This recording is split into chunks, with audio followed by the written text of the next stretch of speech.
안녕하세요, 청취자 여러분. 저는 30대를 한창 달리고 있는 여자로 최근에 알던 일을 확 뽑아버린 사건을 겪고 속이 시원해져서 사연을 공유해보고자 이곳을 찾아왔습니다. 물론 여기에 올려진 사연 전부를 소개해 주시는 건 아니라는 걸 알고 있지만 그래도 제 사연이 여러분들께 소개가 된다면 뿌듯하기도 하고 재미있을 것 같기도 하네요. 사람이 참 대외적인 모습, 겉으로 꾸며진 것만 보고 판단하면 안 된다는 것을 이 나이 먹도록 실감하지 못하고 있다가 이제야 알게 되었습니다. 제가 얼마나 바보 같은 삶을 살아왔는지를 깨닫고 알에서 깨어나오게 되었는데 아직도 알 속에서 꿈틀거리는 사람들이 많다는 걸 알게 되어 이렇게 글을 올려봅니다. 저처럼 알 밖으로 나오는 게 무서우신 분들이 있다면 부디 제 사연을 들어주시고 두려움을 이기고 그 자리를 박차 나오시길 바랄 뿐이랍니다. 도대체 어떤 일을 겪었길래 이렇게 비장하게 말을 하나 싶으시죠? 지금부터 제 사이다 같은 사연 목구멍으로 꼴깍 넘기실 수 있도록 이야기를 시작하겠습니다. 끝까지 저와 함께 달려주시면서 마지막에 저에게 꼭 잘했다, 용감하다 한마디씩 해주신다면 더할 나위 없이 기쁠 것 같습니다. 그럼 저의 제정신 아닌 시댁, 다시 한번 엉덩이를 발로 차주고 싶은 그 가족들의 이야기를 시작해 보도록 하겠습니다. 저는 어릴 적부터 부족함 없이 하고 싶은 건 뭐든지 할 수 있게 해주시는 부모님 밑에서 자라 구김살 없어 오냐 오냐 예쁘다는 소리만 들으면서 자랐습니다. 부모님께서는 그 어떤 사랑보다 더 귀한 사랑을 주시면서 저의 몸도 마음도 다치지 않게 보살펴 주시면서 저를 키우셨습니다. 저희 집은 상당히 재력이 있는 집안이었기 때문에 어릴 때부터 저는 가지고 싶은 것과 하고 싶은 것들을 부족함 없이 채우며 건강하게 자랄 수 있었습니다. 하지만 공부에는 그다지 재능이 없었기 때문에 부모님께서는 저에게 일찌감치 악기를 하나 가르쳐 주시기 시작하셨습니다. 남들 다 거쳐가는 피아노로 시작했지만 피아노는 재미가 없어서 그만두었고 어머니를 따라서 바이올린을 전공하게 되었습니다. 저희 어머니께서는 오랜 시간 바이올린을 연주하셨고 대학 강단에서 강의도 하셨던 재능이 출중한 분이셨기 때문에 저 또한 어머니를 따라 바이올리니스트가 되었습니다. 하지만 어머니처럼 거창하리만큼 실력이 대단하여 알아주는 전공자는 아니었고 그럭저럭 중간은 하는 연주자였는데 운이 꽤 좋았습니다. 제가 바이올린으로 엄청난 성공을 거두지 않아도 먹고 사는 데엔 문제가 없을 정도로 저희 집이 넉넉한 편이었거든요. 어머니네 집안이 대대로 부동산으로 부를 쌓아 오신 집안이었고 아버지께서는 국내 항공사의 임원직을 맡아 일을 하고 계셨기 때문이었습니다. 어머니의 집안에서는 평생 먹고 사는데 부족함이 없을 부를 쌓으셨기 때문에 저희 가족은 경제적인 여유로움에서 자유를 얻으며 살고 있었습니다. 저희 부모님의 걱정은 오로지 저 하나였는데 제가 사춘기를 지낸 이후부터 부모님께서는 세상에 월급쟁이만큼 안정적인 사람도 없다며 그런 남자를 만나라고 하셨습니다. 집으로 월급을 또박또박 가져다주는 직장에서 일을 하고 있는 사람을 만나라고요. 물론 부모님께서 말하는 직장이 평범한 기업은 아니긴 했지만요. 제가 대학을 졸업한 이후부터는 하루빨리 가정을 이뤄 평범하게 일상을 보내면서 살길 바라셨습니다.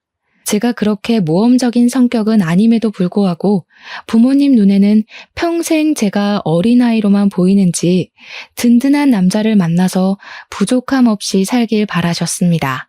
부모님의 등살에 저는 마치 결혼이 목표인 사람처럼 굴기 시작했고 제가 30살이 되자마자 선을 보러 다니기 시작했는데 마땅히 괜찮은 남자를 한 명도 만나지 못했습니다. 다들 하나같이 나이가 많거나 배가 나왔거나 머리숱이 많이 비었거나 나이가 비슷하면 성격에 문제가 있다거나 하는 불필요한 부분이 먼저 보이기 시작했습니다. 그러다 보니 선을 보러 다니는 것이 조금 지쳤고 제가 운명을 느낄 만한 사람은 이 세상에 존재하지 않는 건가 하는 생각까지 들게 되었습니다. 주위에서는 저에게 결혼정보업체에 가입을 해보라고 이야기를 하기도 하고 실제로 업체 측에서 가입 권유를 받기도 했었습니다. 하지만 그렇게까지 해서 돈을 써가며 남자를 만나고 싶다는 생각은 별로 들지 않더라고요. 선자리는 다 주변 지인분들께서 해주신 자리라 부담이 없기도 했고요. 결혼정보업체는 마치 저를 포장해서 선물 가게에 진열해 놓는 듯한 느낌이 들어서 별로 내키지가 않았습니다. 어머니께서 아는 사람들을 통해 선자리를 받는 게 오히려 인증 같은 것도 좀 더 확실히 되는 느낌이고 운명의 상대를 만나진 못했지만 희망을 걸고 있었습니다. 하지만 저는 30 중반이 막 넘어설 때까지도 괜찮은 사람을 만나지 못했고 제 친구들은 먼저 시집을 가 육아를 시작하게 되었습니다. 제가 눈이 높은 것도 아닌데 괜찮은 사람을 만나지 못하니 점점 자존감이 떨어졌고 친구들도 저에게 아무나 만나라는 식으로 이야기를 하더라고요. 동화 속 주인공도 아닌데 한눈에 반할 만큼 괜찮은 왕자님을 어디서 만나겠냐며 적당히 조건 보고 결혼을 하라는 소리를 들으니까 점점 그렇게 해야 하나 하는 굴레에 갇히게 되었습니다. 그러던 어느 날 어머니 지인분이 정말 괜찮은 사람이 있다고 한 번만 만나보라고 어머니를 통해서 자리를 마련해 주셨습니다. 그 자리에서 만나게 된 사람이 바로 제 남편이었는데 처음에는 남편의 인상이 강렬하고 선이 두꺼운 마초 같은 남자 이미지라서 호감이 가긴 했습니다. 저는 비리비리한 사람보다는 체격도 좋고 얼굴선이 굵어서 진하게 생긴 사람을 좋아했는데 남편이 딱 제 이상형에 가까운 얼굴을 가지고 있었거든요. 매너도 깔끔하고 성격도 좋고 저에게 잘 맞춰주는 사람이라 괜찮다 싶어서 두어 번 더 만나게 되었는데 남편이 5번째 만남에 저에게 그러더라고요. 이렇게 의미 없게 만나봐야 서로에게 가식적인 모습만 보여주게 될 것 같으니 이런 단계를 전부 건너뛰고 결혼을 하자고 말입니다. 고백도 얼마나 마초 스타일로 하던지 저는 홀라당 반해버리고 말았습니다. 그 전에 만났던 뭔가 하나씩 부족했던 사람들과 비교했을 때 제 남편은 백마탄 왕자님이나 다름없는 사람처럼 보였습니다. 외적인 모습에서만 봐도 자기 관리가 잘 되어 있고 입고 다니는 옷도 멀끔하고 패션 센스도 있었고요. 경제적으로도 무척이나 안정되어 있는 사람이었습니다. 제 남편 직업이 변호사거든요. 제가 만났던 그저 그런 회사에 다니는 사람들과는 비교가 되지 않는 직업이었습니다. 이 남자보다 괜찮은 남자가 나타날까 고민도 되었고 제 나이가 35살을 넘어가는 시점이었기 때문에 조바심이 나기도 했고요. 무엇보다 제가 철이 좀 없는 스타일이라 탱자탱자 놀기만 했고 바이올린만 그나마 열심히 하긴 했는데 바이올린으로 성공하지도 못했거든요, 사실. 영혼을 실은 그런 실력을 가진 사람은 아니라서 유명한 연주가도 아니었고 평범한 교향악단에 소속되어 있는 사람이었어요. 남편은 저에게 저 하나 먹여 살릴 능력은 되니까 같이 살자고 이야기를 하는데 우리 집에서도 제가 빨리 결혼을 하길 바라기도 했고 친구들도 그렇고 그냥 충동적으로 결혼합시다 하면서 고개를 끄덕이게 되었습니다. 결혼을 하기로 했다고 집에 이야기를 하니까 당연히 부모님께서는 너무나도 좋아하셨죠. 거기다가 직업이 변호사라고 하니 평생 돈 걱정은 없겠다고 하셨고요. 남편이 저희 집에 찾아와서 인사를 드리는데 아버지께서도 법조계 쪽으로 아는 분들이 꽤 많으셨기 때문에 남편에게 이것저것 물어보셨습니다. 자네는 어디 로펌에서 일을 하고 있나? 상속 전문? 기업 전문? 아니면 기업에 소속된 변호사인가? 아니요. 저는 땡땡 변호사 사무실에 있습니다. 아버지는 처음 듣는 로펌 이름인지 고개를 갸우뚱하시면서 어디에 있는 로펌이냐며 대표가 누구냐 이런 질문을 하셨는데 남편이 뻔뻔하게 대답을 하더라고요. 본인 대학 선배가 대표로 있는데 같이 하자고 해서 다른데 취업하기도 어렵고 그냥 거기 들어가서 사건이 들어오면 수임료 챙기면서 일을 하고 있다고 했습니다. 저도 남편이 변호사라는 것만 알고 있었지 한 달에 얼마를 버는지 얼만큼 일이 들어오는지까지는 모르고 있었기에 조금 놀랐죠. 남편은 거기서 말을 아끼지 않고 변호사들도 좋은 로펌에 가야 돈을 많이 버는데 자기는 그런 급은 아니라면서 며칠 동안 사건이 없는 날도 있어요. 하면서 웃는 게 아니겠습니까? 그 말을 듣자마자 아버지의 표정이 상당히 미묘하게 구겨지는데 사건이 없으면 수임료도 없는 거니까 한마디로 무급이라는 소리를 하고 있는 게 아니겠습니까? 저는 남편이 너무 솔직하게 모든 걸 털어놔버린 바람에 놀라서 사례가 들리고 말았고 연신 기침을 뱉어야 했습니다. 그 이후에 상견례 자리를 가지게 되었는데 그 자리에서 이런저런 이야기를 나누다가 남편의 사무실에 사건이 없다는 이야기가 다시 한번 나오게 되었습니다. 남편은 부끄러움도 없는 건지 자신이 돈을 많이 벌지 못하는 변호사임을 계속 강조했고 부담스럽게 저희 집에 잘 부탁드린다는 이야기를 하더라고요. 아무래도 아버지께서 이리저리 아는 분들도 많으시고 국내 유명 항공사의 임원으로 계시니 콩고물이 떨어지기를 바라는 것 같았습니다. 저는 그 상견례 자리에서 그런 이야기가 나오는 것에 불편함을 느끼고 남편에게 조용히 그만하라는 식으로 이야기를 했는데 그걸 시모가 본 것 같았습니다. 시모가 눈을 뾰족하게 뜨면서 그 자리에서 저에게 핀잔 섞인 말투로 이야기를 하더라고요. 변호사 되는 게 뭐 쉬운 일인 줄 아니? 사건이 없으면 세상이 평화롭고 좋다는 뜻인 거지. 앉아서 악기만 다룬 애가 이 섬세한 직업을 뭘 알겠니? 악기를 다루는 일이 얼마나 섬세한 작업인데 우리 딸에게 그런 소리를 하십니까? 시모가 저를 꾸짖듯이 이야기를 하자 어머니께서 순간 발끈하셔서 시모에게 한 소리를 하셨습니다. 웃기게도 저를 잡아먹을 듯이 이야기하던 시모는 어머니께서 개입을 하자 바로 깨갱하시면서 서둘러 다른 주제로 말을 바꾸시더라고요. 어머니께서는 은근히 불편해하시고 시모는 눈치를 보는 상황이 지속되었지만 상견례 자리인 만큼 결혼에 대한 이야기를 나눠야 했기에 아버지와 시부는 조율을 하셨습니다. 결혼식은 어디서 할지, 손님이 몇 명이나 올지, 청첩장은 얼마나 찍을지 그런 상투적인 이야기가 오가고 식사 자리가 마무리되었습니다. 끝까지 어머니께서는 불편해하셨고 시모는 우리 집이랑 사돈을 맺고 싶긴 했는지 그런 어머니의 비위를 맞추시더라고요. 집으로 돌아오는 길에 어머니께서는 악기하는 걸로 트집을 잡는 집안이랑은 사돈 맺기 싫다고 말을 하셨는데 아버지께서 그런 어머니를 진정시키셨어요. 옛날 사람들은 악기하는 걸 그렇게 볼 수 있다고 노동이 최고인 줄 아는 사람들이 있지 않냐면서 그냥 이해하자고 하셨습니다. 아무튼 구색 맞출 거 다 맞춰서 결혼을 했는데 저는 결혼을 하고 나서 저에게 그런 10월드가 열릴 것이라는 생각은 꿈에서도 해본 적이 없었습니다. 신혼여행을 다녀왔는데 남편에게 누나가 둘이 있었단 말입니다. 그러니까 저에게는 신우가 되는 사람들인데 상상보다 더 뻔뻔한 철면피들이었습니다. 저한테 절대로 자기네들은 신우집 같은 거 안 한다고 할 생각도 없다고 하더니 신혼여행 다녀오자마자 선물은 없냐고 저보다 봉투를 더 반기더라고요. 제가 혹시 몰라서 사놓은 선물을 드렸거든요. 면세점에서 사온 보디 제품이랑 립스틱을 드렸는데 엄청 실망한 얼굴로 저한테 이게 전부냐고 물어보더라고요. 그럼 뭐 제가 신우들 주려고 백이라도 사와야 했었나요? 하고 말을 하고 싶었지만 꾹 참고 그게 요즘 유행이래요 하면서 얼버무렸습니다. 신우들이 저한테 본인들 나이가 40을 넘겼는데 지금 유행 따지게 생겼냐면서 구시렁거리더라고요.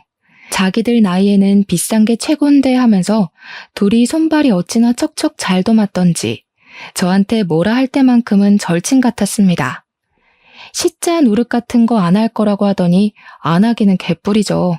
그러더니 신우가 저한테 요즘 유행하는 애들이랑 거리가 먼 것 같은데 별걸 다 챙긴다고 하더라고요. 제가 왜요? 하고 물어보니까 손톱에 네일아트 같은 것도 하나도 안 한다면서 누가 요즘 그렇게 손톱을 바짝 깎냐고 하더라고요. 원래 악기하는 사람들은 손톱 기르면 안 되거든요. 그래서 악기를 해서 그렇다고 이야기를 했죠. 근데 시모가 싹 대화에 끼어들더라고요. 손톱에 그 번쩍이고 그런 거 안 발라서 얼마나 좋니? 매니큐어 같은 거 바르면 쌀알 씻다가 들어갈지도 모르고. 우리 아들이 그런 밥 먹으면 안 되지. 그 말 듣자마자 손톱에 매니큐어를 잔뜩 바르고 싶어지더라고요. 어쩜 말을 해도 저렇게 기분 나쁘게 말을 할 수 있는지 참. 아무튼 쎄한 기분을 안고 신혼생활을 시작했는데 남편이 변호사 사무실에 출근을 했다가 안 했다가 들쑥날쑥 일을 하더라고요. 저는 교양악단에 소속되어 있었기 때문에 일주일에 5번씩 연습실에 나가야 했는데 시간이 유동적인 편이긴 했거든요. 오전 10시부터 오후 4시까지 연습을 하러 나갔죠. 근데 변호사면 저보다 당연히 바빠야 정상인데 너무 집에서 놀고 있길래 일 안 나가냐고 물어봤더니 폰게임이나 하면서 대꾸를 하더라고요. 요즘 일이 없어서 파리만 날려. 우리 사무실 월세 못 내가지고 건물주가 문 닫아버렸잖아. 뭐 잠금 장치 걸어놨던데? 그래서 출근 못해. 저는 그 말에 너무 어이가 없어서 다시 한번 물어봤는데 돌아오는 대답은 똑같은 소리였습니다. 변호사 둘이서 일을 얼마나 안 하면 사건 수임이 들어오지 않아서 월세도 못 내고 쫓겨나 집에서 휴대폰 게임이나 하고 앉아있단 말입니까?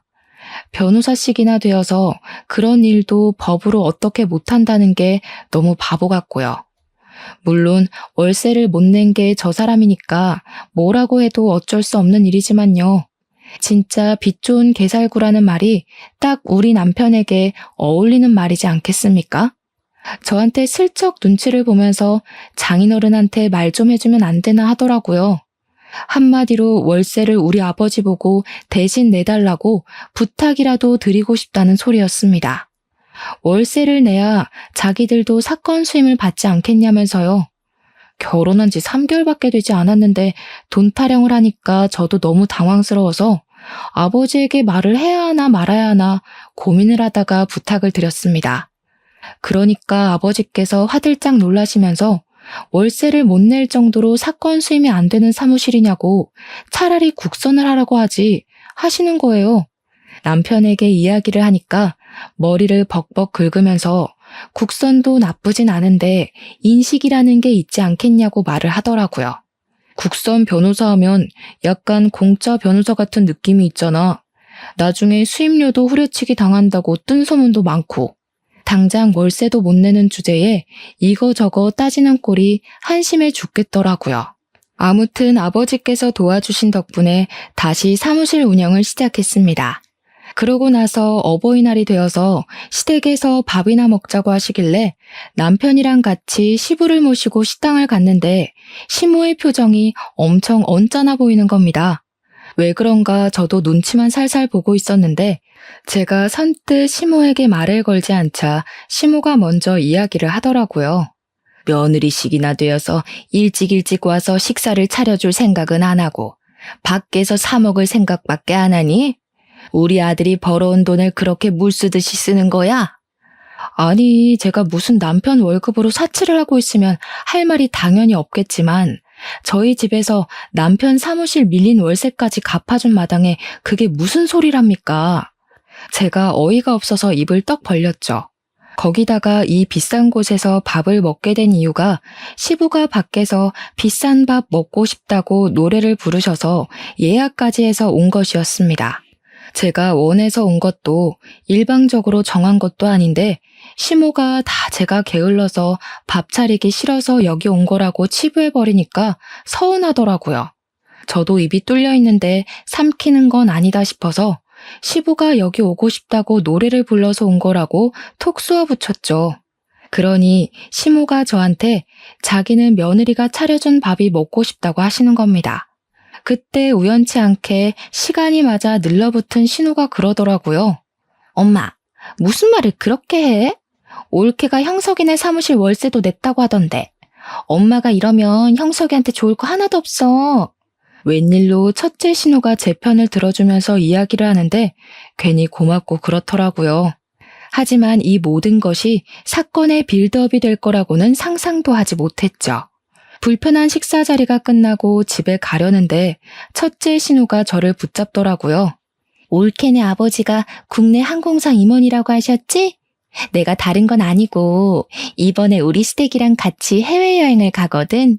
좌석 업그레이드 좀 해주라고. 그게 가족 한정이라서요. 아마 안 될걸요? 어머, 임원 백이라는 게 있잖아. 그리고 나랑도 올케랑 가족으로 묶인 사이 아니야?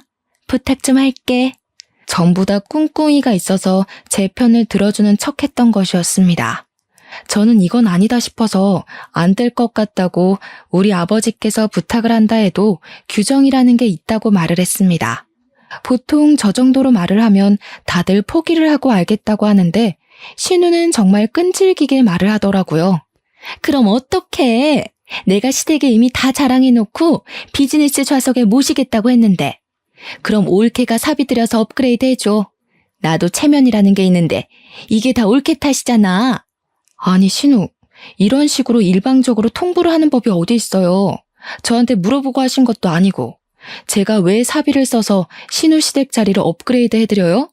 그러니까 신우가 저한테 애원을 하기 시작하는데 이미 시댁에 자랑 다 해놨다. 시부모는 비싼 좌석 타는 줄 안다. 자기 체면 좀 살려줘라. 온갖 말을 다 하더라고요. 때를 쓰고 박박 우기기도 하고 피곤해서 뿌리치고 가려고 하는데 식당 주차장에서 실랑이를 벌이고 있으니 시모가 다가오셨습니다. 너네 왜 그러냐고 무슨 일이냐고 하는데 신우가 선수를 쳐서 지한테 유리하게 이야기를 하는 게 아니겠습니까? 마치 제가 되는 걸 안 되는 것처럼 한 것 마냥요. 사돈 어른한테 비행기 좌석 업그레이드 좀 해달라고 부탁했더니 안 된다고 제가 단칼에 잘랐다고요. 아니, 앞뒤 사정 다 빼고 그렇게 이야기를 하면 어떡합니까? 그런 걸로 유세를 떠내 만회하는데 제가 어이가 없어서 이대로 넘어가면 호구 잡히겠다는 생각이 들었죠. 한 번이 어려운 거지 이런 부탁은 한 번 들어주면 두 번, 세 번 부탁하게 되기 마련이거든요. 제가 언제 유세를 떨었어요? 신우가 먼저 통보하듯이 저한테 말한 거잖아요. 이러시면 저도 곤란하죠.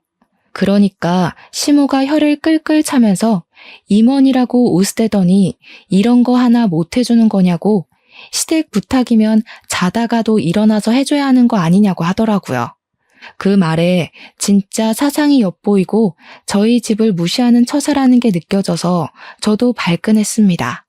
무슨 시댁이 갑이고 제가 을도 아닌데 제가 왜 그래야 해요?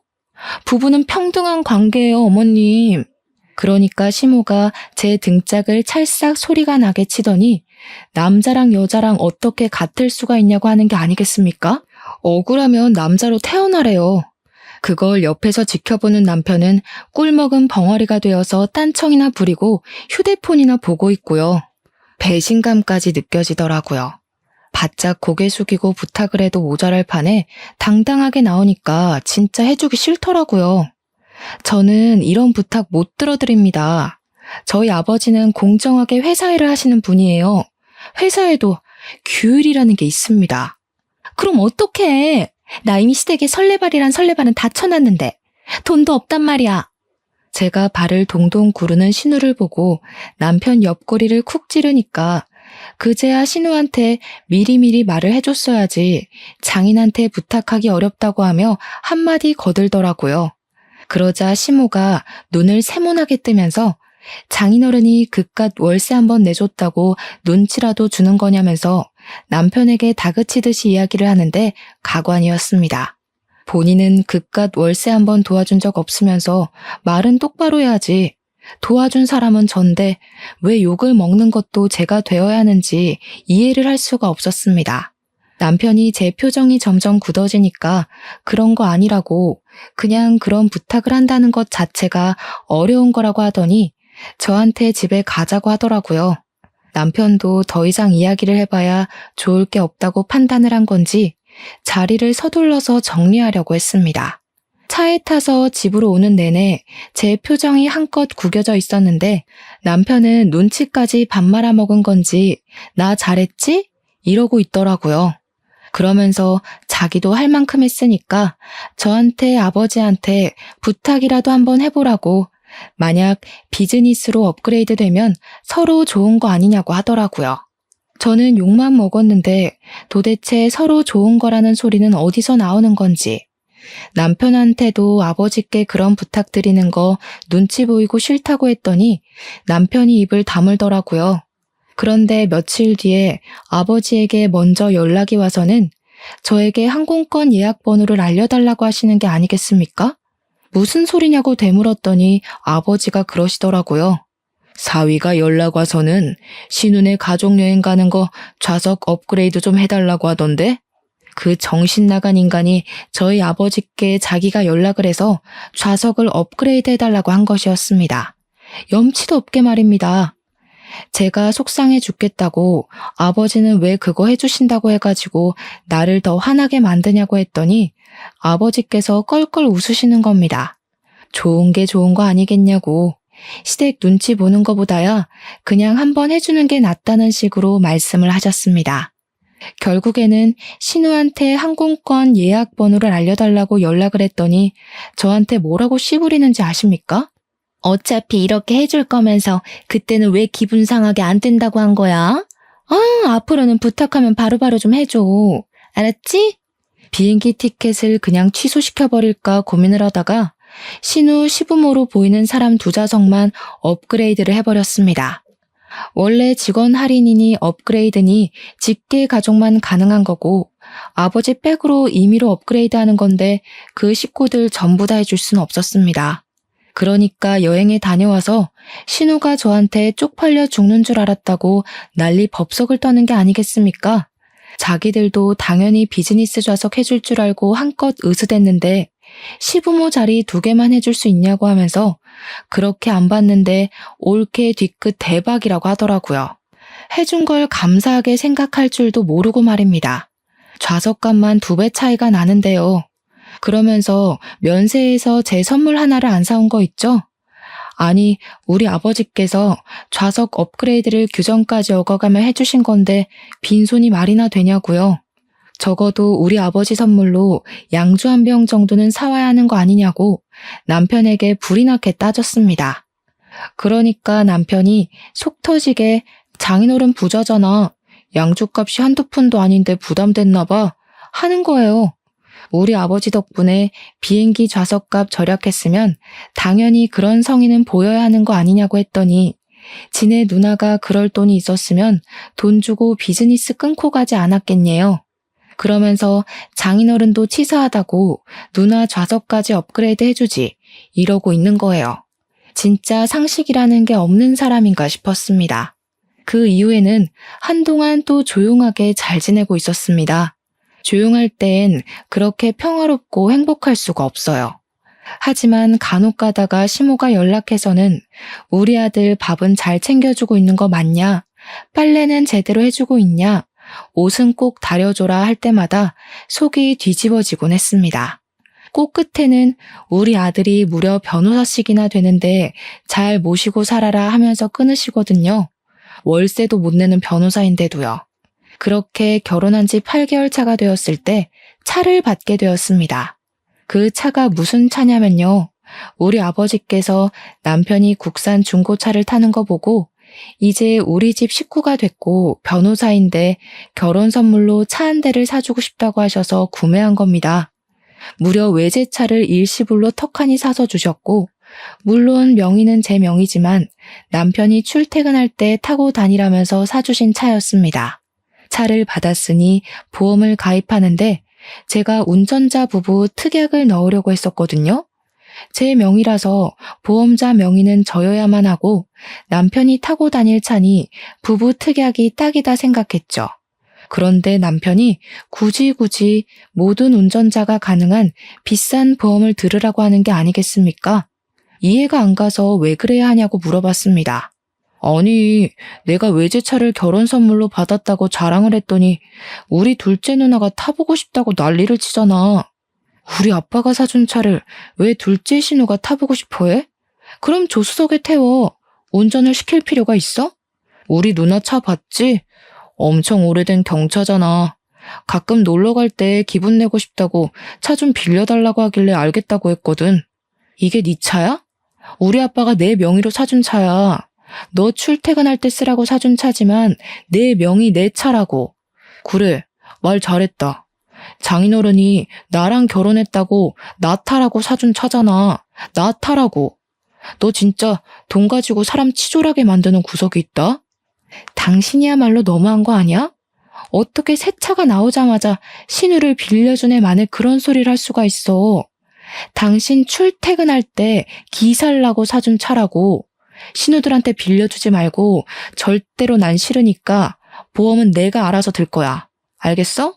저도 너무 화딱지가 나서 남편한테 소리를 지르면서 이야기를 했습니다. 그러고 나서 운전자 부부만 가능하게 보험을 넣고 몇 주간 별 탈 없이 시간을 잘 보냈단 말입니다. 하루는 어머니께서 차 구경도 하고 싶고 얼굴도 보고 싶으니까 근교에 있는 카페에 가자면서 주말에 연락을 하신 거예요.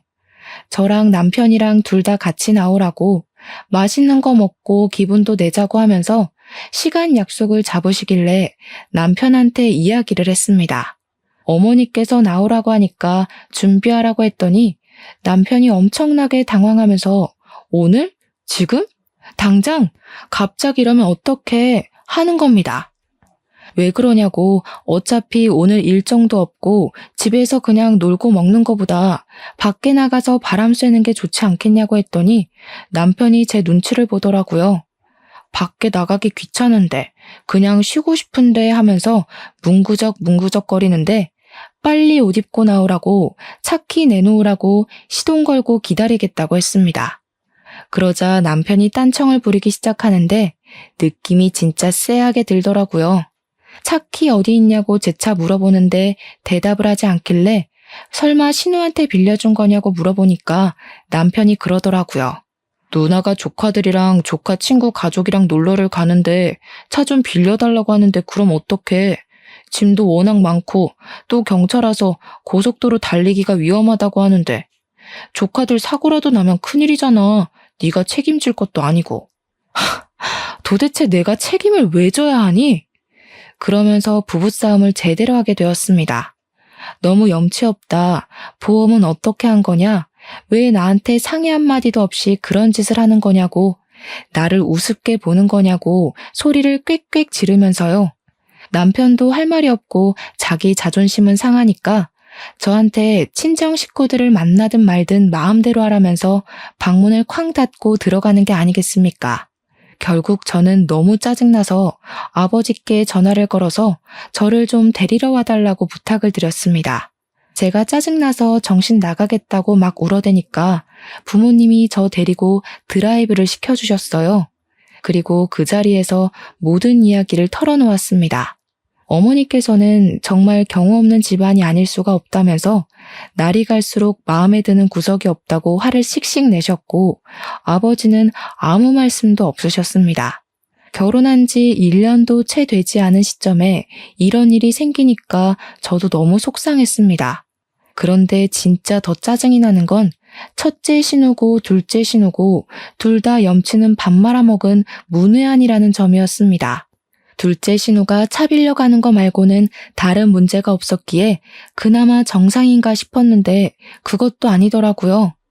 둘째 신우가 시집을 제일 먼저 가서 딸이 하나 있었는데 그 시조카가 초등학교 3학년이었습니다.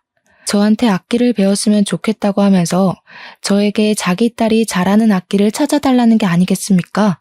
저만 해도 이것저것 다 배워보고 결정을 했던 거라 신우에게 이야기를 했더니 막무가내로 저에게 악기를 찾아달라고 생떼를 쓰더라고요.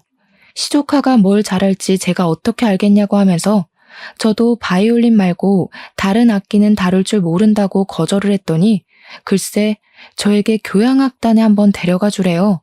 거기 가면 악기 많지 않냐면서 한 번씩 해보면 찾을 수 있지 않겠냐는 겁니다. 진짜 쇼킹하죠? 다른 악단 사람들의 악기를 한 번씩 연주해보게 하면 어울리는 악기를 찾을 수 있지 않겠냐는 말이 너무 비상식적이고 무식하게 들렸습니다. 여기 계신 분들 다 프로이시고요. 자기 악기를 남의 손에 맡기는 일은 절대로 하지 않으세요. 그러니까 까다롭게들 군다면서 구시렁거리는데 그 정도는 상식 아닌가 싶더라고요. 뭐든 자기 손탄 물건은 남에게 빌려주지 않는 법이지 않겠습니까? 아무튼 악기를 배우고 싶다고 하길래 제가 그럼 바이올린을 배우겠다고 하면 직접 가르쳐 줄 수 있다고 하니까 저한테 쓰다 남은 악기 없냐고 하더라고요.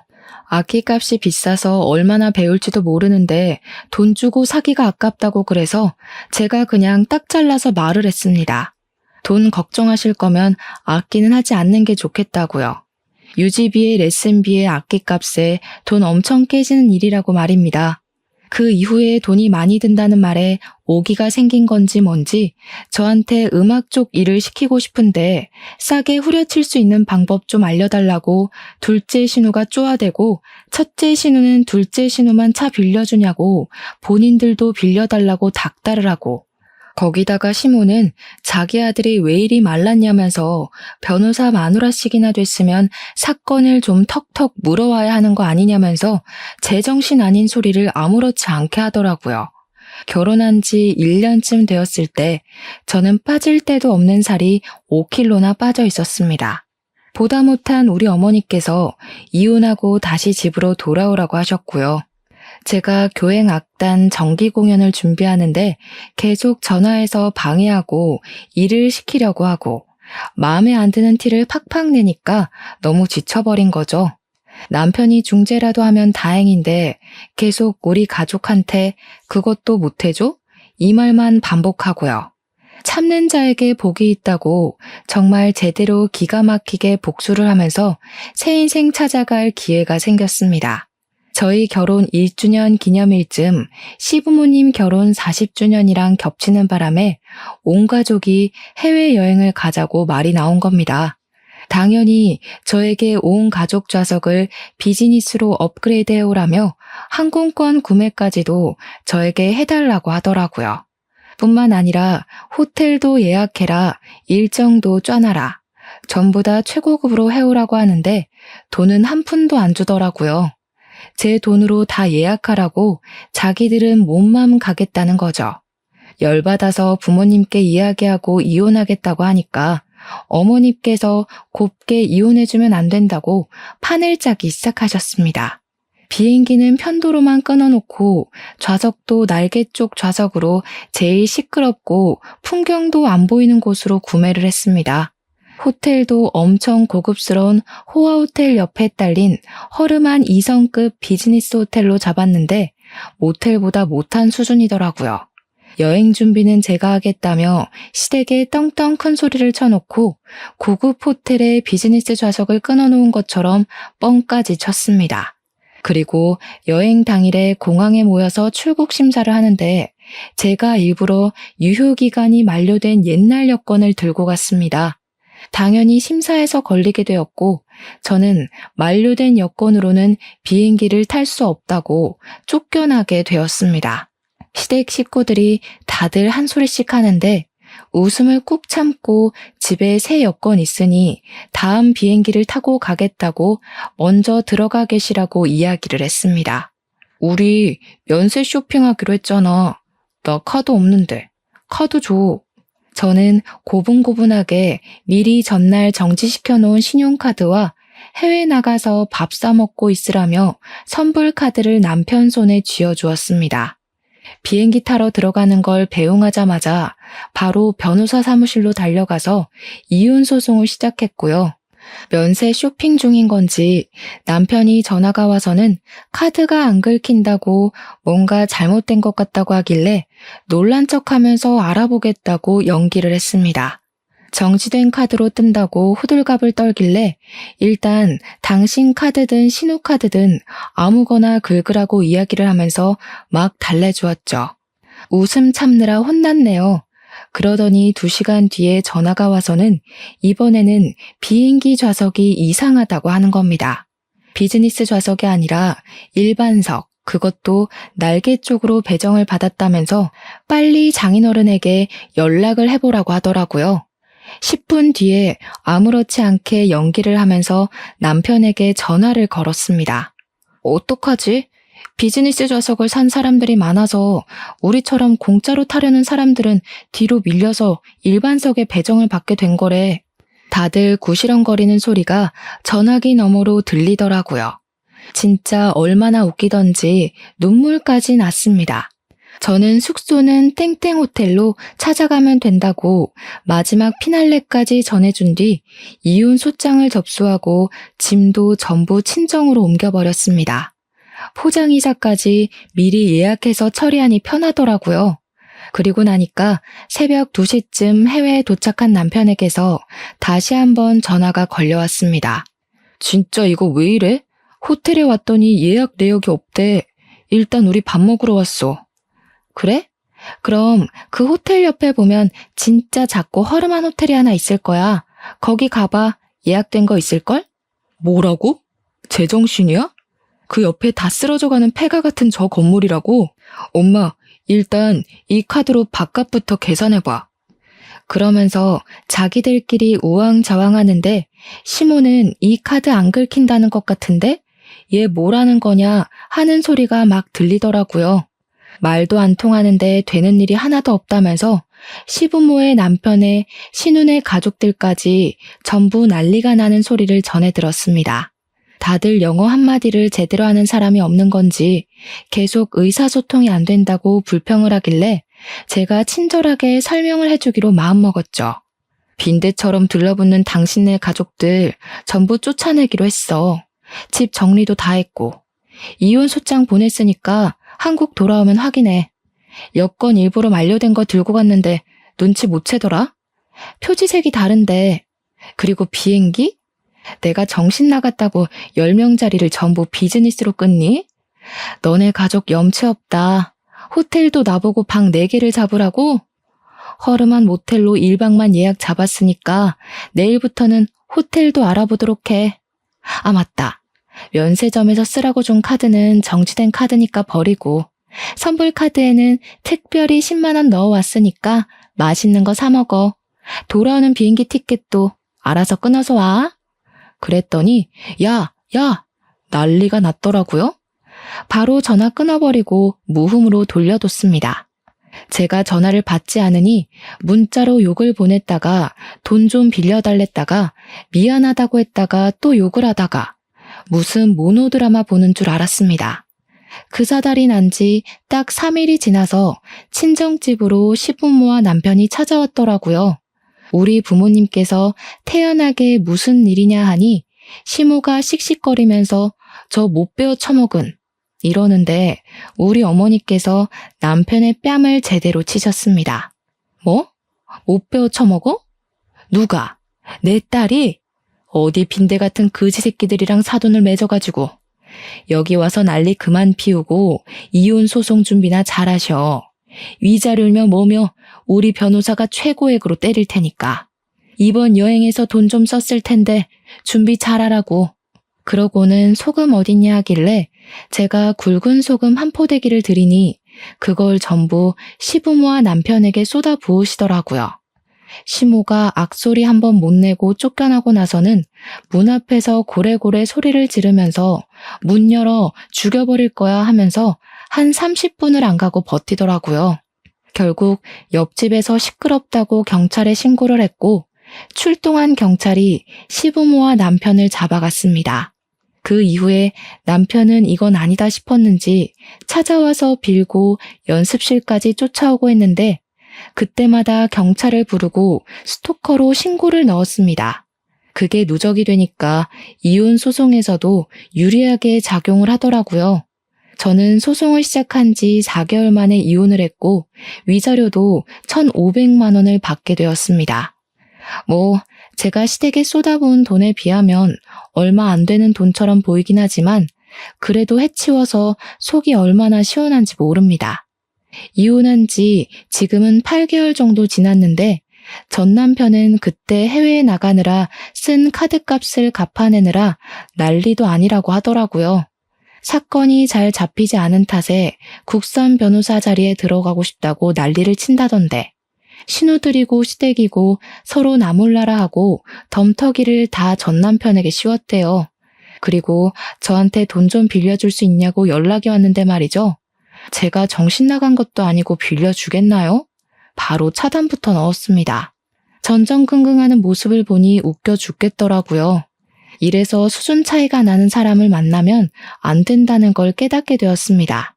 겉모습에 현혹되지 않고 속 알맹이는 보는 사람이 되려고 노력 중인 지금 좋은 사람이 다시 한번 나타나길 바라며 글을 마무리하겠습니다.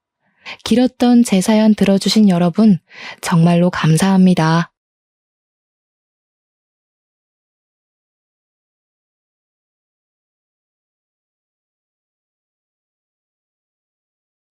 안녕하세요. 저는 결혼 1년 만에 이혼하게 된 여자입니다. 날이 좋아지니 확실히 기분도 상기되나 봅니다. 깨끗한 하늘을 보니까 근심 걱정이 싹 다 가벼워지네요. 그래서 문득 수개월 전이 되어버린 저의 이혼 상처도 그저 푸른 도화지에 구름 한 점밖에 안 될 만큼 가벼운 상처로 느껴져서 공개적인 곳에 사연을 털어내보고자 합니다. 저는 30대 중반 늦은 나이까지 결혼을 안 하고 있었어요. 결혼에 관심이 없었습니다. 이대로 결혼할 상대가 안 생긴다면 죽을 때까지 안 해도 상관이 없었을 정도였죠. 그런데 저희 가족들의 입장은 아니었어요. 가족들은 가족이 있어야 얼마나 안정감 있는 삶을 살 수 있는지, 또 미래를 외롭지 않게 보낼 수 있는지 알기 때문에 매번 제게 결혼을 부추겼습니다. 부모님의 그런 마음은 이해가 되었어요. 부모님은 아마 외동인 제가 먼 훗날 혼자 남겨질 게 걱정이 되셔서 그랬을 겁니다.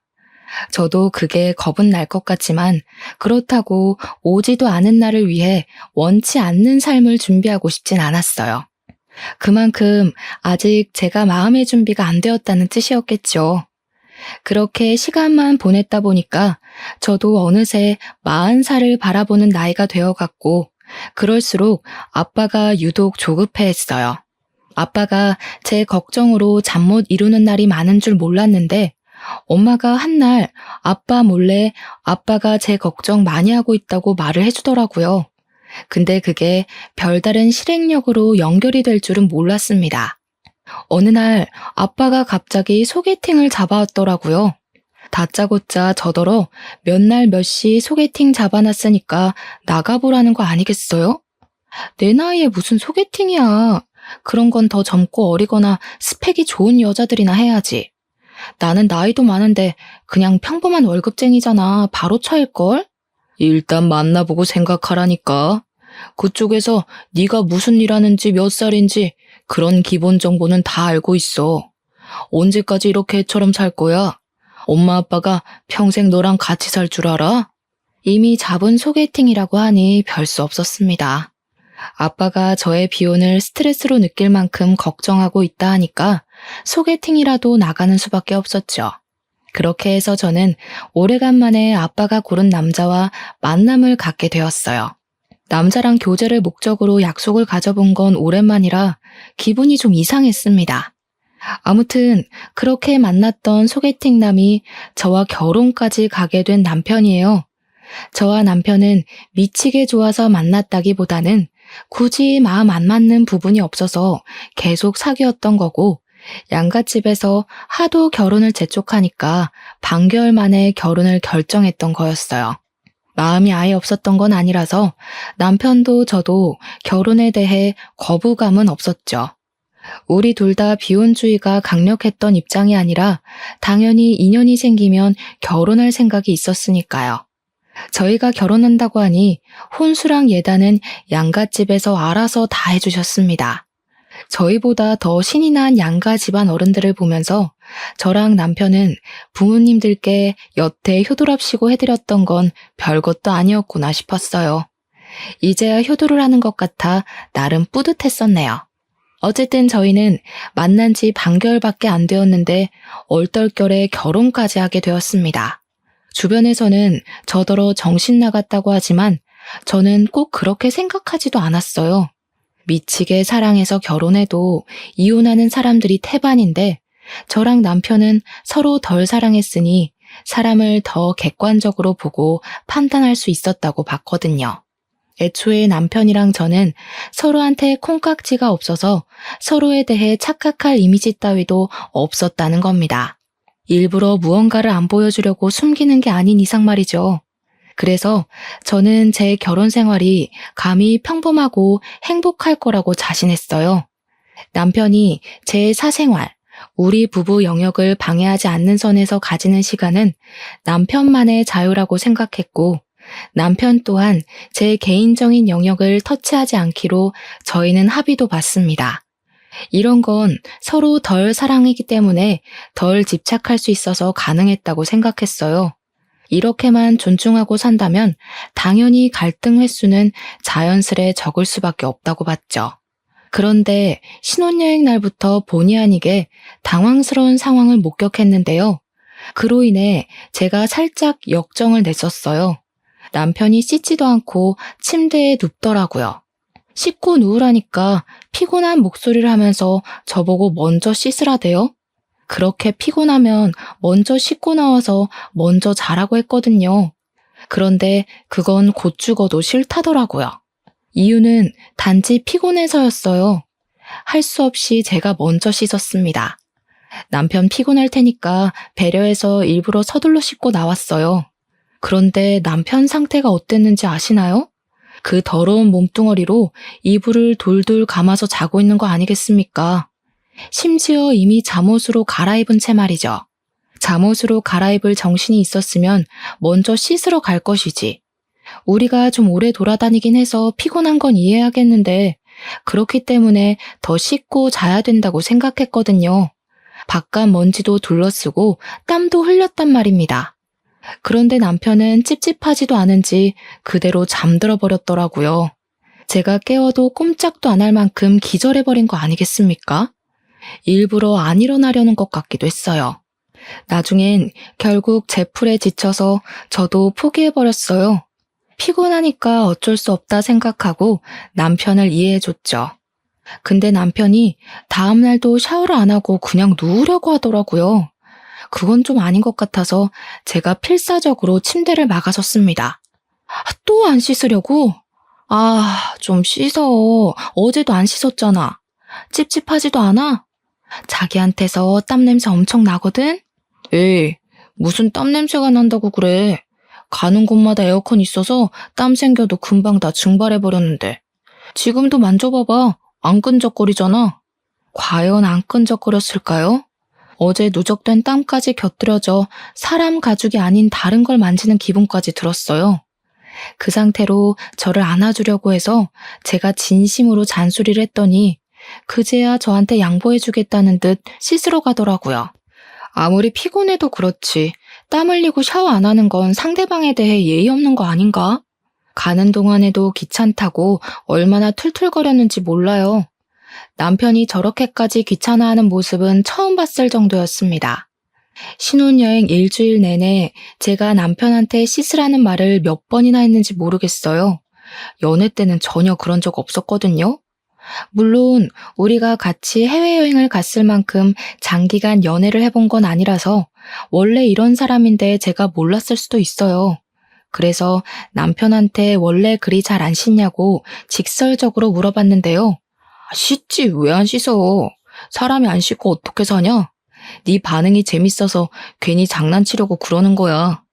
그 말에 진심으로 긴장했던 마음을 놓았던 기억이 나요.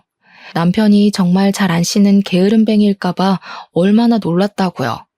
제가 더러운 걸 잘 못 참거든요.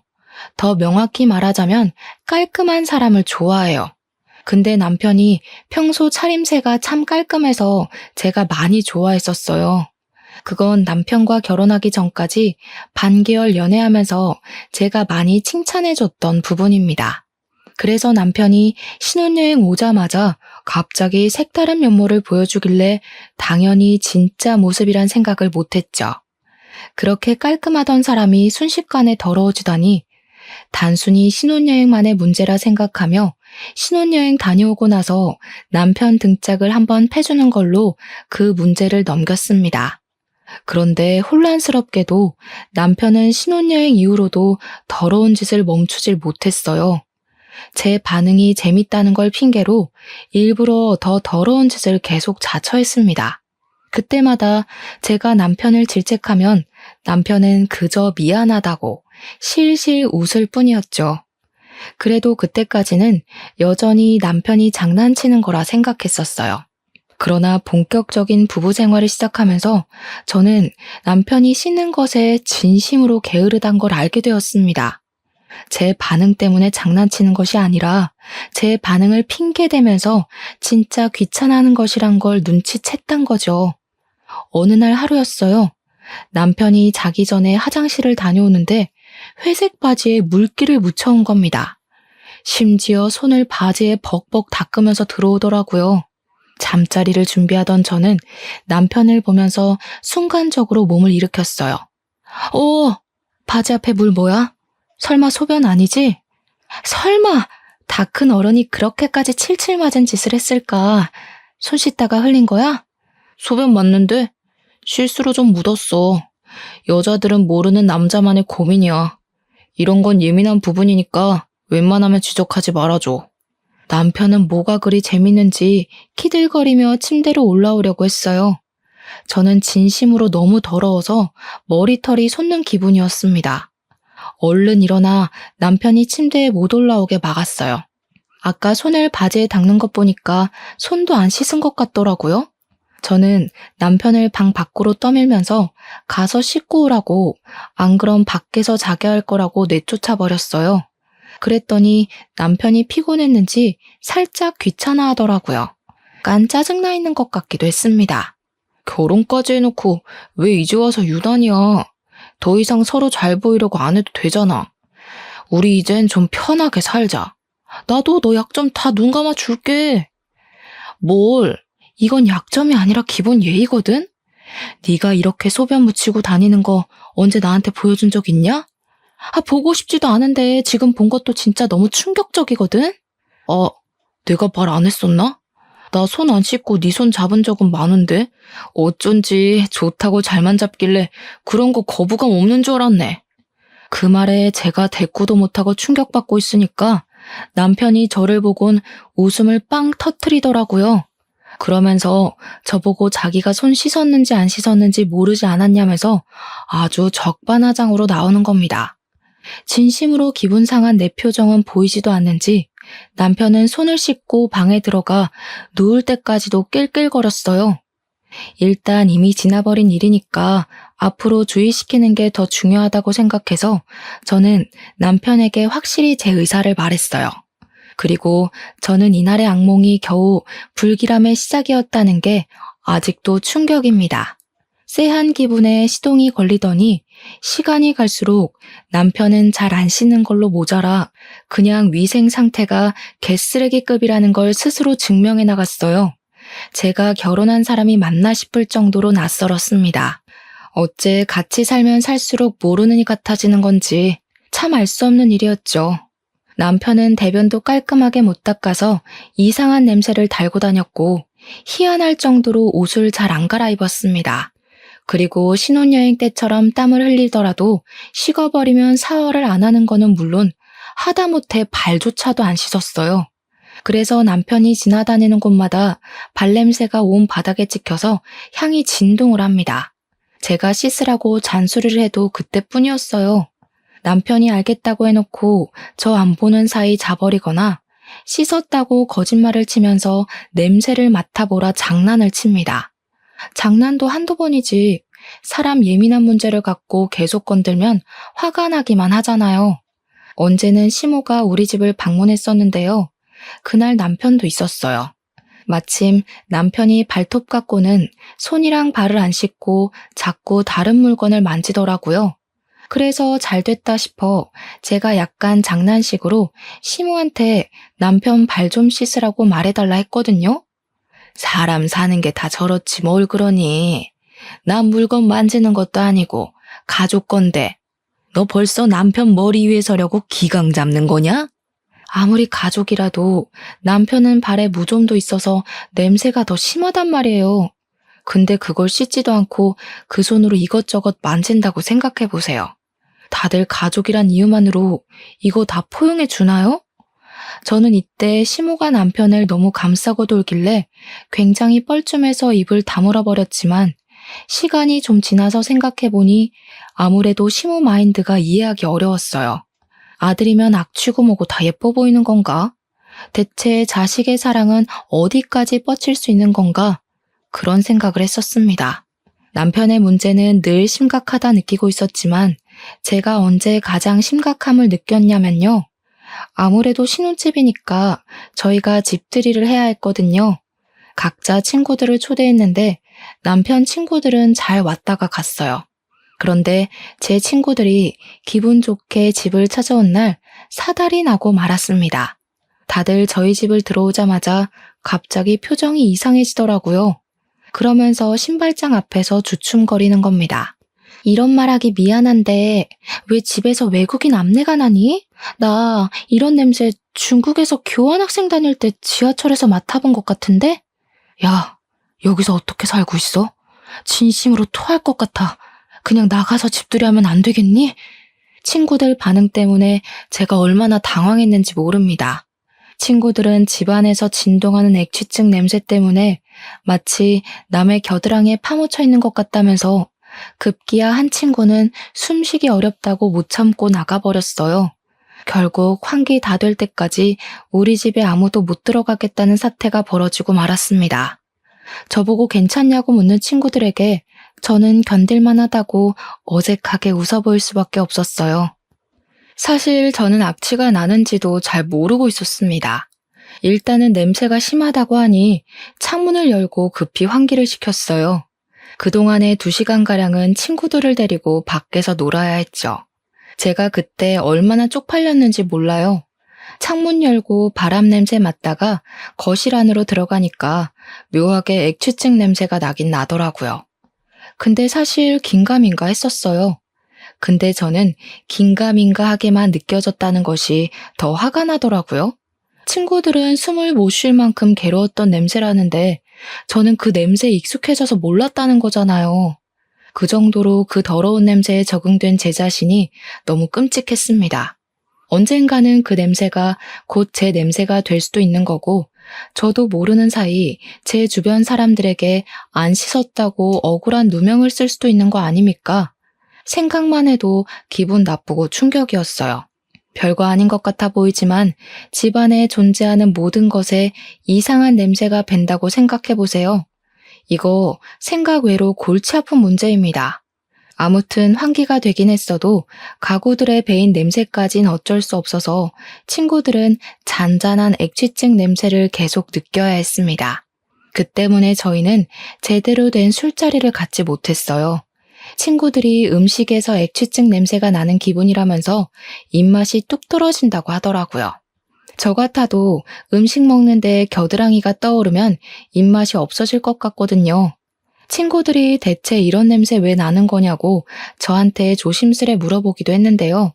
그때 저는 순간 제 남편을 언급하는 게 창피해서 사실을 숨기고 말았어요. 잘 모르겠다고 그리만 둘러댔죠.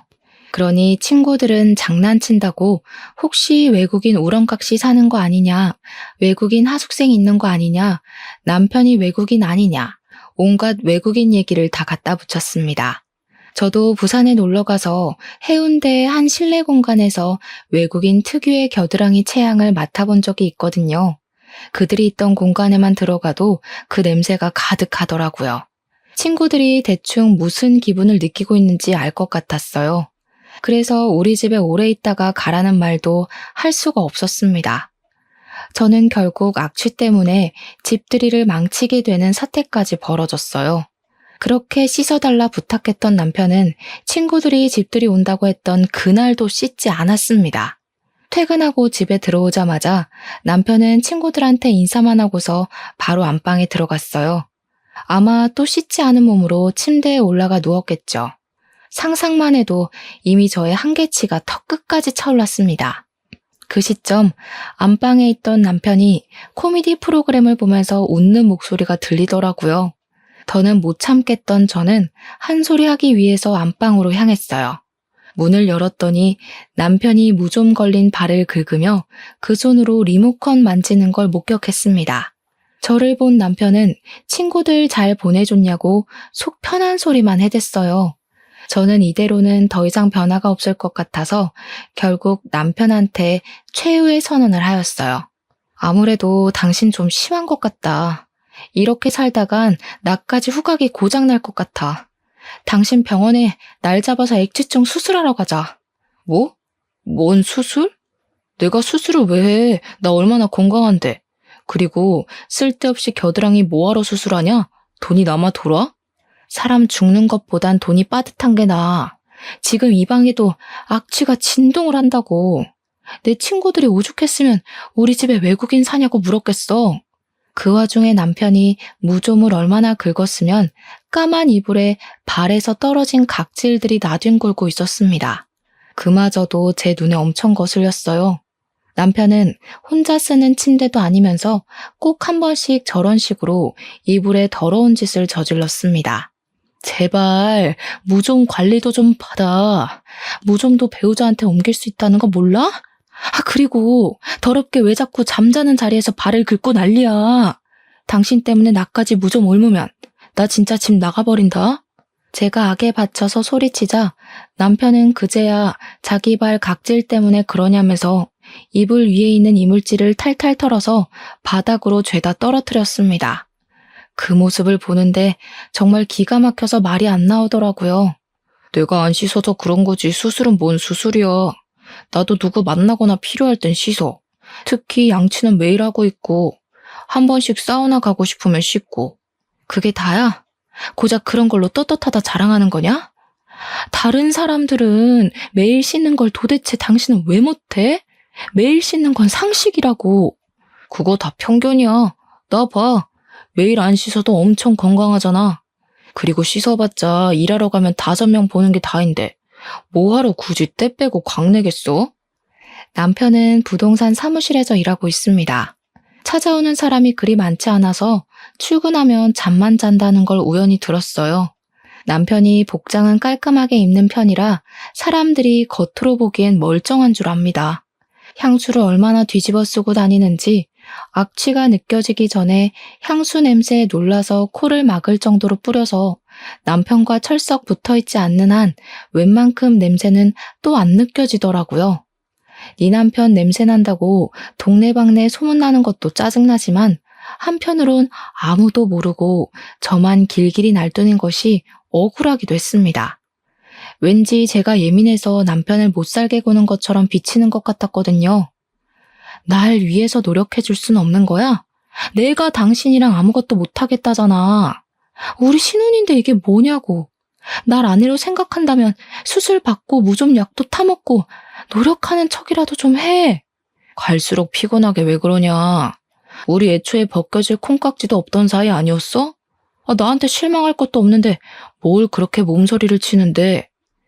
남편은 귀찮다고 제 말을 못 들은 척하며 그대로 누워서 자는 척을 했어요. 발 각질이 나뒹굴던 이불 위를 그대로 눕는 남편을 보고 저는 또 오만정이 다 떨어져 버렸죠. 이미 턱끝까지 차올랐던 한계는 제 이성을 그만 놓게 만들었습니다. 저는 끝내 그날 이후로 남편에게 각방을 선언했고 그제야 제가 성났다는 걸 인식한 남편은 얼렁뚱땅 미안하다는 말을 했습니다. 당연히 남편은 그 사과도 그저 말뿐이었어요. 저와 화해를 하기 위해 무언가를 행동으로 보여주는 건 전혀 없었습니다. 그렇다고 저희 부부 문제로 어른들에게까지 걱정 끼치고 싶진 않았어요. 그래서 각자 부모님 앞에서 티를 내진 않았습니다. 당연히 집안 행사가 있으면 문제 안 되게 착실히 이행했죠. 그나마 불행 중 다행이었던 건 시댁이 제사도 안 하고 명절도 안 지낸다는 것이었습니다. 두 분은 결혼하기 전에도 말씀하셨던 건데 명절 때마다 여행을 간다고 했었어요. 그래서 우리더러 친정을 가든지 여행을 가든지 알아서 하래서 그건 얼마나 좋았는지 몰라요. 결혼한 친구들도 저보고 유일하게 결혼 잘했다고 말해주는 부분이 바로 이 부분이었습니다. 그래도 남편이 친정에 가서는 우리 엄마가 시키는 대로 손도 씻고 나름 멀쩡한 사람인 척 하더라고요. 근데 그걸 보니 문득 나랑 연애할 때도 내가 보는 곳에서만 저런 식으로 멀쩡한 사람인 척 했겠구나 싶은 겁니다. 그 순간 잠깐 다스리고 있던 감정이 울컥 올라올 뻔했습니다. 뭔가 속아서 결혼한 기분이라고 해야 하나요? 신중하지 못해서 어른들 등살에 밀려 바로 결혼을 선택해버린 제 실수도 문제였지만 남편이 솔직하게만 말해줬어도 여기까지 오는 일은 없었을 텐데 아무리 생각해도 화가 났어요. 친정에 있는 동안 내내 이걸 부모님한테 일러 바쳐서 합가를 해야 하나 심하게 고민했습니다. 그러나 결국엔 또 고민뿐이었죠. 그렇게 무려 5개월이 더 지났고 저랑 남편은 그때까지도 각방을 쓰고 있었습니다. 중간중간 남편이 몇 번 화해 시도를 했었거든요.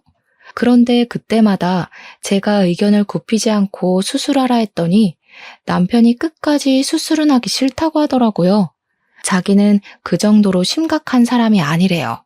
안 씻어서 그렇지 씻으면 없어질 냄새라나 뭐라나. 그래서 그럼 매일 씻으라고 하면 그건 또 뭐라고 변명하는 줄 아십니까? 지키지 못할 약속을 해버리면 나중에 제가 더 크게 실망할까봐 감히 약속을 못하겠다고 하는 거 아니겠습니까? 말만 미안하다 할 거면 왜 자꾸 저한테 말을 거는지 모르겠어요. 저는 남편의 반복적이고 똑같은 패턴의 사과를 더 이상 들어주지 않기로 했습니다. 그러니 제 태도에 기분 상한 남편이 우리 사이의 갈등을 끝내 시모한테 일러바쳤나 보더라고요. 아니나 다를까. 시모가 직접 우리 집까지 행차하신 거 아니겠어요? 생긴 건 길바닥에 떨어진 음식도 주워 먹게 생긴 것이 어지간히 깔끔 떠는 편인가 보구나. 우리 아들이 뭐가 더럽다고 수술까지 하라 그랬니? 어머님 들으셨어요? 어디서 어디까지 들으셨는지 모르겠는데 일단 남편이 위생 개념이 너무 없는 것 같더라고요. 그중에서 겨드랑이 냄새는 원래 그런 건지 갈수록 더 심해지는 것 같길래 수술 좀 권유해 본 거예요. 사람이 사람 냄새 달고 다니는 게 병자 취급당해야 될 정도인 줄은 몰랐네. 너는 냄새 안 날 줄 아니? 에휴, 남편이 바깥 일하고 오면 고생했다고 밥상이나 맛있게 차려줄 것이지. 어디 냄새 난다고 구박을 해. 그게 고생의 흔적이라는 거 몰라? 어머님, 요즘 부동산에 사람 없어서 직원 급여 주기도 빠듯한 거 말 못 들으셨어요? 남편 출근하면 잠만 퍼질러 자고 온대요. 그리고 바깥 일은 저도 한다고요. 적어도 같이 사는 사람에 대한 예의는 지켜야 저도 남편을 존중해줄 마음이 생기죠. 이대로면 저희 아이도 못 가진다고요. 내가 살다 냄새나서 애 못 가질 수도 있다는 얘기는 처음 들어본다.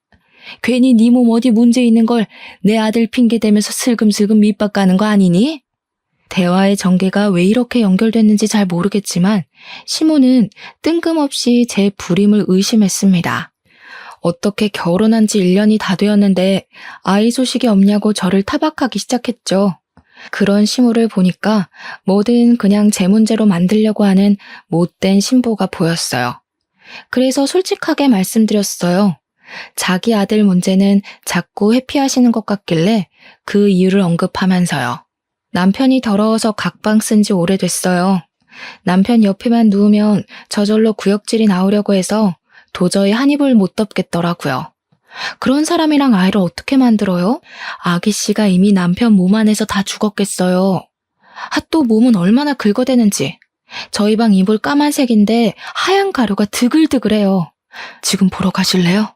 제가 시모를 앞장서 안방으로 가려고 하니까 시모가 짜증이 났는지 표정 썩히면서 저더러 건방이 하늘을 찌른다며 다짜고짜 뺨을 때렸습니다. 손찌검을 당할 줄은 몰랐기에 저 그때 상당히 당황했었어요. 대체 제가 왜 이런 문제로 맞기까지 해야 되는 건지 나중에는 억울함이 밀려오기도 했습니다. 그럼 내 아들이 여태 외롭게 지냈다는 거냐? 어디서 이런 불려우 같은 게 들러붙어선 감히 내 아들을 외롭게 만들어. 그렇게 내 아들이 냄새나고 더러우면 아예 집을 나가버리지 뭐하러 각방만 쓰고 앉았니? 말씀 잘하셨네요. 안 그래도 남편이 너무 고집부려서 이젠 그만 포기하려고요. 도저히 어머님 아들이랑 한 지붕 아래 사는 거 구역질나서 안 되겠어요. 여기 더 있다간 없던 병까지 걸릴 지경이라니까요. 저는 시모를 내버려 두고서 시모 보란 듯이 바로 가방을 챙기러 자리를 떴습니다. 간단히 짐만 챙겨서 나왔어요. 시모는 기가 차서 저를 지켜보고만 있더라고요. 그 순간 나가기 전에 갑자기 어떤 생각이 번뜩 떠오른 겁니다. 발길을 돌려 시모한테 다가가 냄새를 맡아봤어요. 그러니 시모가 기겁하면서 저를 기겁하면서 밀어내더군요. 어머님, 어쩐지 어머님은 이 집에 오랜만에 들어오는데도 아무렇지 않길래 이상하다 했어. 어머님도 암내 너무 심각하네요? 솔직히 말해보세요. 주변에 사람들 안 오죠? 곁에 왔다 하더라도 아마 다들 속으로 욕했을걸요? 어머님도 지금 아드님이랑 똑같이 병자니까. 뭐? 2년이 진짜 막 나가기로 작정했나? 집 나가려니까 눈에 뵈는 게 없는 거야? 네 시엠이거든? 예의 없게 무슨 짓이야? 예의를 갖췄기 때문에 어머님이라고 불러드리고 있는 거잖아요. 대신 이 집 문턱 나가면 더 이상 어머님 며느리 안 할 거라서 말은 예쁘게 못해요. 근데요, 지금 보니까 어머님도 냄새 심한데 혹시 그동안 시댁 못 오게 했던 이유가 이거예요? 실제로 저는 남편과 연애부터 결혼 생활을 하면서 단 한 번도 시댁을 가본 적이 없습니다. 그냥 밖에서 시댁이라는 아파트 건물만 봤을 뿐이었어요. 시댁을 방문할 기회가 없었던 것도 아니었거든요. 근데 시댁과의 모든 약속은 전부 다 밖에서 해결했어요. 결혼 인사를 갔을 때도 외식을 했고, 신혼여행 다녀오고 나서 인사를 드리러 갔을 때도 외식을 했죠. 시부모님 두 분 생신을 챙길 때도 외식을 하였습니다. 제사도 안 하고 명절도 없으니 제가 몰래 시댁을 찾아가지 않는 이상 시댁을 가볼 이유가 없더라고요. 한번 가볼 마음은 있었지만 일을 다니다 보니까 귀찮아서 자꾸 미루는 바람에 그마저도 못 가봤네요. 근데 그날 시모에게서 나는 체향을 맡아보니까 설마 시댁에도 우리 집에서 나는 악취랑 비슷한 냄새가 나서 그러나 싶더라고요. 그저 추측으로 물었던 건데 시모 얼굴이 순식간에 벌개지는 것을 보니 전곡을 찌른 것 같기도 했습니다. 그건 아직도 확인되지 않은 의문이긴 하나 왠지 맞는 듯 했어요. 저는 괜히 평생 냄새에 절여서 익숙해져 온 시모가 불쌍해서 어깨를 톡톡 두들겨 주었어요. 그리곤 신발장으로 가 신발을 신었죠. 참, 손주발하셨죠?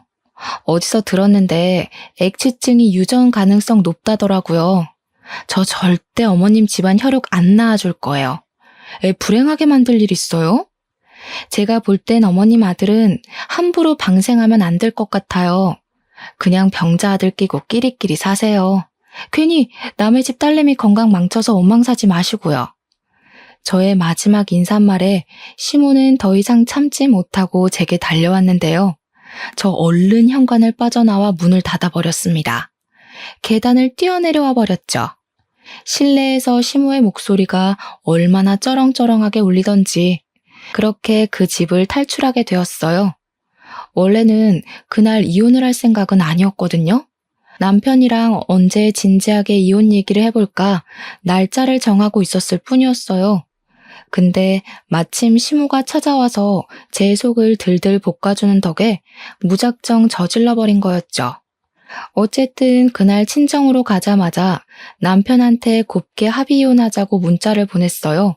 그런데 의외로 남편이 당황해서 전화가 왔더라고요. 남편이 그동안 제 잔소리를 귀찮아해서 좋아할 줄 알았는데 느닷없이 저를 붙잡는 거 아니겠어요? 무슨 소리야? 이혼이라니? 각방 쓰는 것까진 내가 봐줄 수 있는데 이혼으로 협박하는 건 아니지. 아무리 우리가 적당히 좋아하는 마음으로 결혼했다고 해도 이렇게 쉽게 이혼하는 게 말이 돼? 결혼한 지 이제 겨우 1년 넘었는데 우리가 애초에 그 정도인 마음으로 결혼한 이유가 뭐였는데 서로한테 미쳐서 결혼하면 그만큼 서운한 것도 많아서 존중도 못 해주고 마음도 빨리 식어서 그런 거 아니었어? 나도 당신이랑 살면서 이딴 이유로 이혼하게 될 줄은 몰랐다. 그러게 적당히 했어야지. 네 멋대로 하고 살 거면 결혼을 왜 했니? 이미 너네 엄마랑은 말 끝냈으니까 거기랑 얘기해. 야, 일단 만나서 얘기해. 우리 엄마가 쓸데없는 소리 했지? 엄마는 무조건 부정적으로 얘기하는 사람이라서 귀 기울여 들을 필요 없어. 내가 다시 설명할게. 나 매일 씻을 테니까 우리 천천히 얘기해보자. 남편은 제가 시모한테 혼쭐 나면 고개 숙이고 한 발 물러날 줄 알았나 봅니다. 그랬는데 제가 바로 이혼 통보를 해버리니 당황스러웠겠죠. 근데 남편이 진짜 이혼만큼은 하기 싫었나 봐요. 남편 입에서 매일 씻겠다는 말이 나올 줄은 몰랐는데 의외였어요. 심지어 필요하면 수술도 흔쾌히 하겠다고 난리대요. 수십 번이나 기회를 줬는데 절벽 끄트머리로 내몰리니까 그제야 무서운가 보지? 그렇게까지 고집 부려야 말 듣는 놈이랑은 더 이상 못 살아. 비 맞춰주기도 싫고. 또 이미 네 엄마한테 뺨 맞은 게 기분 나빠서 어머님으로 모시고 싶지도 않아. 맞았어? 엄마가 때렸다고? 엄마가 그런 말은 없었는데. 내가 가서 혼내줄게. 내가 다 잘못했어. 너 아니면 누가 나 같은 거랑 결혼해준다고. 나 이대로 이혼하면 죽을 때까지 혼자 살아야 될지도 몰라. 그게 내가 바라는 거야. 넌 제발 결혼하지 말고 혼자 살아줘. 그 썩은 몸뚱아리를 또 누구 주려고. 너 하나 살자고 다수를 죽이는 건 좀 아니지 않아? 대체 어쩌다가 그 지경으로 컸는지 모르겠는데 제발 이 계기로 위생 개념 좀 갖췄으면 좋겠다. 남편은 제 말에 더 이상 매달리지도 않고 아무 대답이 없었습니다. 답이 없길래 저도 그냥 합의서 도장 찍을 일 생기면 연락하라고 말한 뒤 끊어버렸어요. 그 뒤로 한 일주일은 지났을 겁니다. 남편은 이혼 안 해주고 그 정도만 버티다가 결국 자기도 어쩔 도리가 없었는지 도장을 찍었어요. 어떻게 보면 더러운 부분 말고는 잘 맞았으니까 결혼까지 간 게 아닌가 싶은데 한편으로는 더러운 것이 드러나자마자 좋았던 장점이 다 가려질 만큼 단점이 컸다는 거잖아요. 그렇기에 아쉬운 이유는 아니었습니다. 다만 사람 대 사람으로서 그런 식으로밖에 못 살고 있는 남편의 인생이 안타깝긴 하네요. 자기가 이혼당한 이유를 부디 수치스러워해서 앞으로는 관리 좀 하길 바랄 뿐입니다. 속은 시원했지만 저도 이혼을 했다는 것 자체는 참 상처고 속상한 일이었습니다. 한동안 직장 일도 손에 안 잡혔을 만큼 정신이 딴 곳에 팔려있기도 했어요. 그런데 저의 이혼에 대해서 저보다 더 가슴 아파하는 사람이 한 분 있었는데요. 바로 우리 아빠였어요. 제가 이혼을 해서 가슴 아파했다기보단 자기가 소개해준 사람이 그 모양 그 꼴이었다는 것에 죄책감을 느끼시는 것 같았습니다. 제가 괜찮다고 말씀드렸고 어른들의 부추김이 있었지만 결혼을 결정한 건 나와 남편이었다고 달래주었죠. 그런데도 아빠는 아무래도 제게 많이 미안했나 봅니다. 결혼한다고 다 안정적으로 살 수 있는 것은 아니라는 걸 제 결혼 생활을 지켜보면서 느끼셨던 것 같았어요. 엄마도 옆에서 아빠를 걱정했을 만큼 아빠가 제 이혼을 신경 쓰고 계셨다는데 저는 여린 아빠의 마음을 어떻게 풀어드려야 되나 어느덧 그 고민에 빠지게 됐어요. 그 바람에 잠시 이혼에 대한 제 감정은 잊게 되었는데요. 그 무렵쯤이었습니다. 퇴근하고 귀가 중인데 갑자기 엄마한테 전화가 오더라고요. 받았더니 아빠가 집 근처 파출소에 있다고 그리로 오라는 거 아니겠어요? 무슨 일 생겼나 싶어서 그날은 지하철이 아닌 택시를 이용했습니다. 파출소 앞에 내려서 바로 안으로 들어갔죠. 그런데 그곳에서 아빠보다 먼저 눈에 들어온 사람들이 있었어요. 바로 전 남편과 전 시모였는데요. 그 사람들을 다시 본 것만으로도 당황스러운데 그것보다 더 당황스러웠던 건 따로 있었습니다. 전 남편 얼굴이 엉망이었다는 거예요. 제가 상황을 묻기도 전에 전 시모가 저를 발견하곤 벌떡 일어났습니다. 그리곤 제법 성난 얼굴로 달려들었어요. 갑자기 팔을 뻗어 무방비하게 서 있는 제 머리채를 잡고 흔들었죠. 남의 자식 건드릴 배짱이 있었으면 이 정도 각오는 했겠죠. 내 자식 저꼴 됐는데 가만히 있을 부모가 어디 있겠어요? 나도 내 자식 당한 것만큼 당신들 자식 똑같이 만들어버릴 거야. 오자마자 머리채를 잡히는 바람에 정신없이 당하기만 했는데 그때 아무래도 장소가 장소인지라 사람들이 우르르 달려들었습니다. 저랑 전 시모 사이를 당장 갈라놓았고 저는 그곳에서 아빠의 생경한 모습을 목격하게 되었어요. 아빠가 경찰들이 붙잡고 있는 전 시모 얼굴이 손바닥을 휘날려 버리더라고요. 그걸 보니까 굳이 설명을 듣지 않아도 누가 전 남편 얼굴에 상처를 만들어놨는지 알 것 같았습니다. 뭘 잘했다고 말하는 꼬락서니까지 뻔뻔해서 내 딸을 모욕해? 이혼하면 다인 줄 알아? 애초에 바람 피워서 내 딸 인생 망쳐놓은 당신 아들이 맞을 짓 한 거 맞잖아. 내 딸이 무슨 죄야? 그 소리를 듣는데 머리를 한 대 맞은 기분이었습니다. 이게 무슨 소리지? 싶었어요. 저도 모르게 전 남편에게로 시선이 갔는데 전 남편이 저를 못 쳐다보더라고요. 곁에 있는 엄마가 설명해 주길 알고 보니 전 남편이 저 몰래 바람을 피우고 있었다 했습니다. 그것도 저와 이혼하기 전에 말이죠. 아빠가 그날 제게 전 남편 같은 사람을 소개해 준 게 미안해서 주선자와 만나 술 한잔을 했답니다. 주선자도 전 남편이 그런 사람이었다는 걸 아빠한테 들어서 알게 되었다고 해요. 두 사람은 본의 아니게 동병상련의 마음으로 서로를 위로하며 어쩔 수 없었다는 듯 그렇게 술로 마음을 달랬다고 했습니다.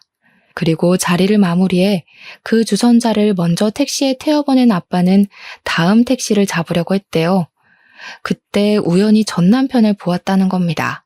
술이 몇 잔 들어간 아빠는 전 남편과 얘기를 하고 싶어서 전 남편을 불렀으나 전 남편은 누구를 만나러 가는 건지 걸음이 바빠 보였다네요. 근데 아빠가 그걸 계속 쫓아갔대요. 그리고 거기서 전 남편의 연인을 목격했답니다. 그걸 보면서 아빠는 좀 서운하긴 했지만 이미 이혼을 한 마당이니까 떠나버린 사이의 연애를 응원할 수밖에 없었다고 해요. 그렇게 걸음을 돌리려는 순간 전 남편이 하는 말 때문에 아빠가 그곳에서 전 남편을 향해 폭력을 휘두른 것 같았어요. 전 남편이 자신의 연인을 향해서 나한테 뭐라도 빼먹고 이혼하려 했는데 그러지 못해 시간만 허비하다 헤어졌다고, 이렇게 빨리 이혼할 줄 알았으면 차라리 합가해서 자기 엄마 집안일 쉬게 하고 나를 가사노동 시킬 걸 그랬다며 키들거렸다는 겁니다. 그 얘기를 듣는데 전 남편의 더러운 습관을 조금이나마 안쓰러워했던 제 자신이 후회스럽더라고요. 저는 바로 전 남편한테 가서 풀스윙으로 가방을 휘둘렀어요. 귀싸대기를 제대로 맞은 전 남편은 그대로 의자에서 나가 떨어졌습니다.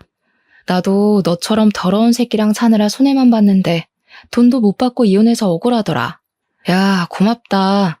가는 길 아쉽질 말라고 이렇게 위자료까지 챙겨주려고 하네. 덕분에 소송할 게 아주 쏠쏠해졌어. 그날로 저는 상간녀 소송을 준비하게 되었습니다. 그쪽에서 아빠를 폭행죄로 고소할 거라길래 저도 시모를 폭행죄로 고소하겠다고 했더니 전 남편이 결국 아빠의 폭행 문제는 합의를 해줬어요. 이혼으로 끝인 줄로만 알았던 관계가 드디어 끝난 거라고 봐야 했어요. 만약 아빠가 알아내주지 못했다면 저는 전 남편에게 영원히 바보 전처로 기억되었을 거예요. 아빠는 저의 구세주입니다. 제가 지금도 그렇게 말해주고 있어요. 더러운 전쟁 같았던 제 사연 읽으면서 눈살 찌푸리진 않으셨는지요? 다른 무거운 고민과 달리 별 시덥지 않은 고민처럼 들렸을지 모르겠지만 제겐 일상생활이 송두리째 흔들렸을 만큼 괴로운 하루들이었습니다. 지금은 벗어나서 그저 평범한 삶이 감사하기만 하죠. 그러니 별것 아닌 것처럼 보이는 제 사연에도 응원 한마디씩 해주시면 감사하겠습니다. 들어주셔서 고마워요. 좋은 하루 보내세요.